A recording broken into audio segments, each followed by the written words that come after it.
The Wall Street Journal is speculating Donald Trump may fire Fed Chair Jerome Powell. Powell says he will not go.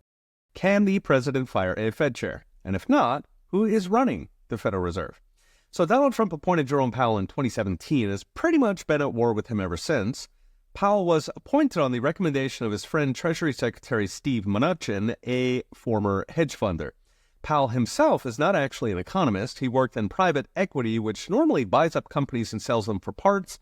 But Powell worked for a conspiracy theorist's wet dream, the Carlyle Group, featured in Fahrenheit 9/11 as the poster child of the crony military-industrial complex. It's a big club, and Trump was new to the game.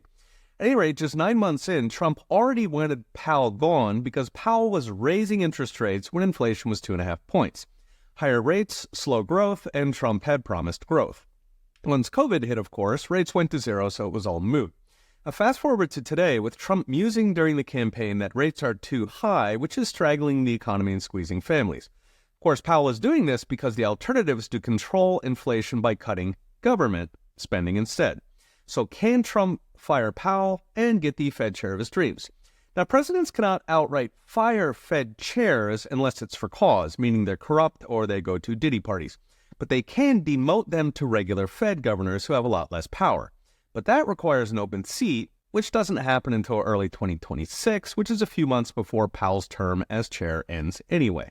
So there might not be that much point. Now, of course, Congress could always create an open seat, effectively packing the Fed, in which case Trump could demote Powell today and appoint a new chair. So he sort of could, but the other question is, should he? So there's the surface question, should rates go lower, which depends how far away we are from recession and whether Trumponomics will head off that recession. But the more important question is, why do we have a system where Fed chairs cannot be fired? After all, we live in a republic where politicians are the voice of the voters. If a Fed chair is independent of presidents, it means he is independent of voters. In which case, who exactly does the Fed answer to? JP Morgan, Citigroup? Indeed, Ron Paul has pointed out the Fed has less oversight than the CIA.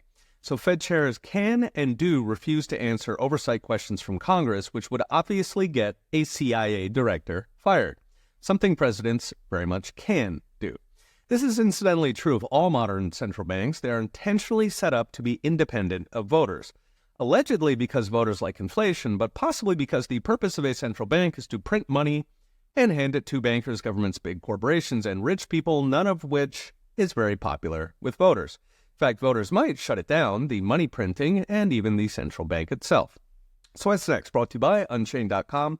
Whether or not Powell sticks around, the fight raises an important question: why precisely our economy is manipulated by a private corporation, the Fed, that's not only unconstitutional, but explicitly does not answer to voters.